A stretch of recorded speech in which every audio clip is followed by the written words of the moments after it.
nani alaumiwe kwenye hili kombe la shirikisho, mchezo wa marudiano kati ya RS Berkane kutoka Morocco na Simba Mnyama hapa Tanzania, mchezo kuhamishiwa uwanja wa Amani kule Zanzibari. Nani alaumiwe? Je, alaumiwe bodi ya ligi, alaumiwe TFF, alaumiwe kafu, au ilaumiwe serikali yetu ya Jamhuri ya Muungano wa Tanzania? Weka comment yako hapo chini tuweze kuendeleza soka la hapa nchini Tanzania na iliweze kuwa bora na ligi yetu iweze kupanda, endelee kuwa nafasi ya pili au ya kwanza siku moja, lakini si kwa hali hii ambayo tunaenda nayo. Asante. Habari za wakati huu mtazamaji wa Wasamaria TV, hapa leo tuna jambo kubwa ambalo tunaweza tukashare kati ya mimi na wewe kuhusu mpira wetu wa Tanzania.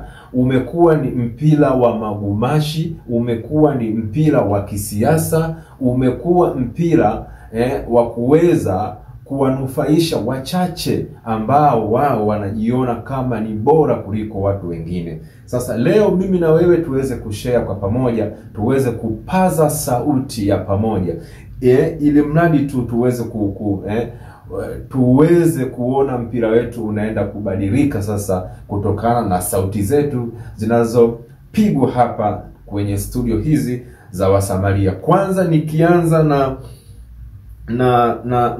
na kitu cha kwanza ambacho nitakachoanza nacho kwa sasa, klabu ya Fountain Gate Prisons imepoteza mchezo huo na kutakiwa kulipa faini ya shilingi milioni 2 kwa kosa la kugoma na kutokuendelea kwa kipindi cha pili dhidi ya mchezo wa JKT Queens. Umeona sasa hapo kitu ambacho ninaenda sasa kushare na wewe.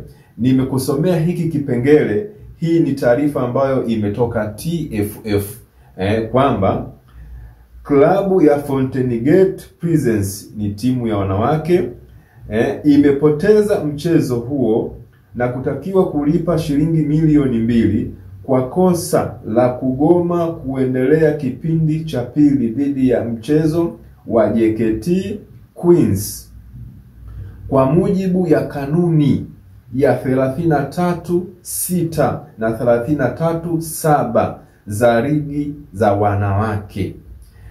Viongozi wa Fountain Gate Prisons watahojiwa kutokana na kitendo hicho kilichofanywa dhidi ya timu yao kwa ajili ya hatua zaidi.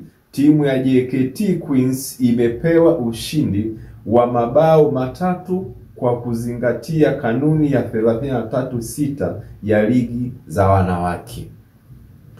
Umeona sasa TFF na bodi ya ligi wako makini sana kuzingatia kanuni na sheria kwenye hizi timu ambazo ziko nje ya Yanga na Usimba.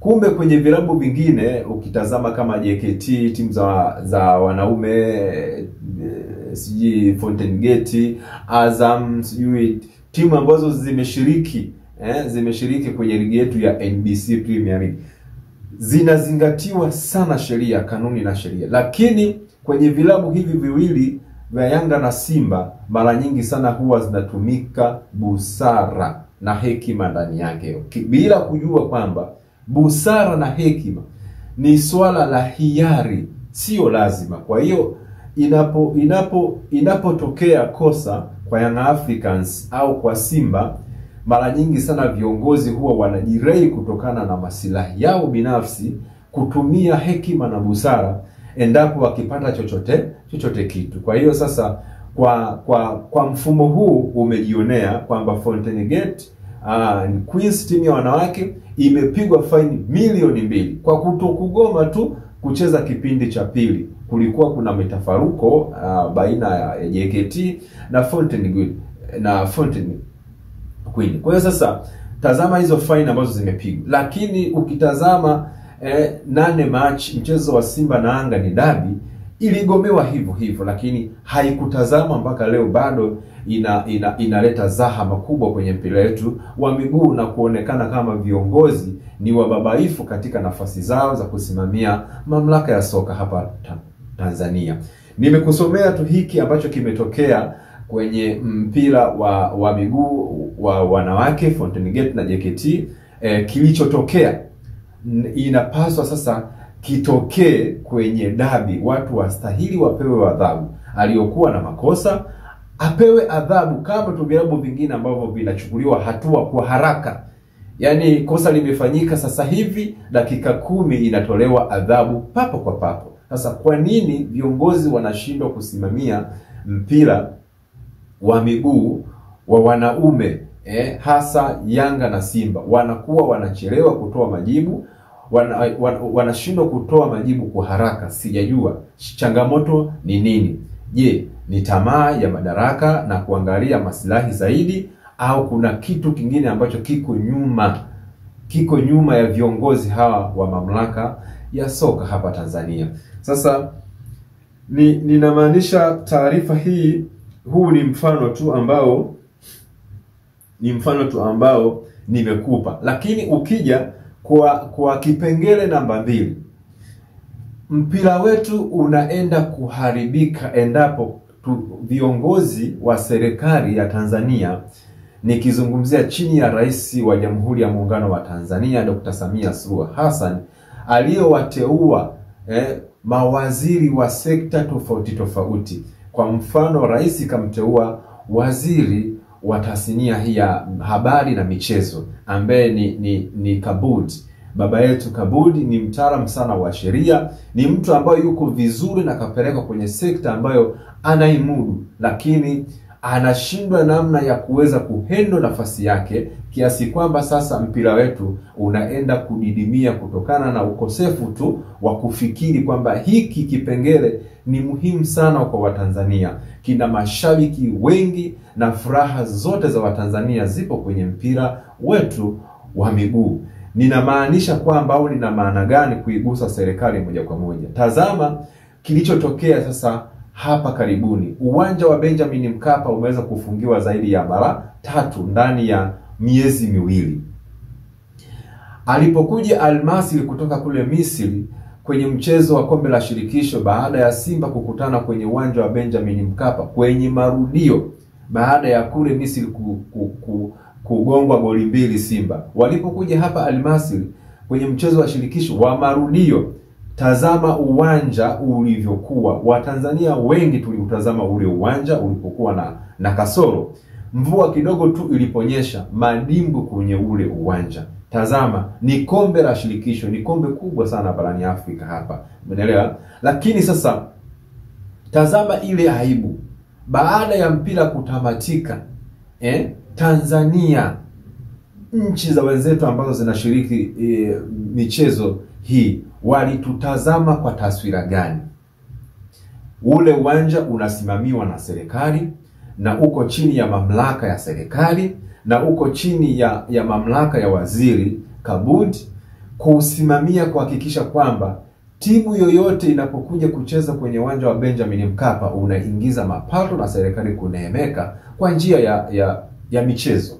Sasa tazama, ulifungiwa kwenye ule mchezo wa Al-Masry dhidi ya Simba. Ulipofungiwa na CAF, taarifa ikatolewa kwamba endapo uwanja hautokuwa na marekebisho zaidi, ina maana hata kombe finali ya mchezo wetu wa marudiano hautochezeka kwenye uwanja huo. Viongozi wakachukulia poa, wakajirei, siasa nyingi, mbwembwe nyingi. Mwisho wa siku sasa taarifa kama hizo za CAF wenzetu wanasimamia sheria na kanuni za mchezo wa mpira wa miguu. Wale hawana kona kama sisi TFF hapa Tanzania au Afrika tunavyoishi kwenye mfumo wa kubebana. Bado CAF wameufungia au wamehamisha mchezo wa finali kombe la shirikisho dhidi ya RS ya Berkane kule nchini Morocco na Simba. Sasa hii ni aibu kubwa. Sasa mimi na wewe mtazamaji ambao unaendelea kutufuatilia kupitia hapa Wasamaria, tujaribu kushare hawa viongozi wetu maana safari hii sasa haijagusa TFF, haijagusa bodi ya ligi, haijagusa kwenye kilabu aina yoyote, imegusa moja kwa moja kwenye serikali yetu ya Jamhuri ya Muungano wa Tanzania. Na ndio maana juzi Waziri Mkuu Kassim Majaliwa ameweza kuwasili kwenye ule uwanja kwenda kukagua. Ni propaganda tu ambazo mtu yani ukiutazama kiundani kwamba zile ni siasa. Sasa je, viongozi wetu tuendelee kuwaacha wakiendelea kuleta siasa hasa kwenye mpira wa miguu? Uwanja umetengenezwa kwa gharama kubwa. Kufanya tulipea ya milioni 200-300 inashindikana, wakati uwanja unaingiza pesa nyingi sana ambazo zinaweza zikakizi marekebisho yanayotokea mara kwa mara ambako kuna kutokea dosari.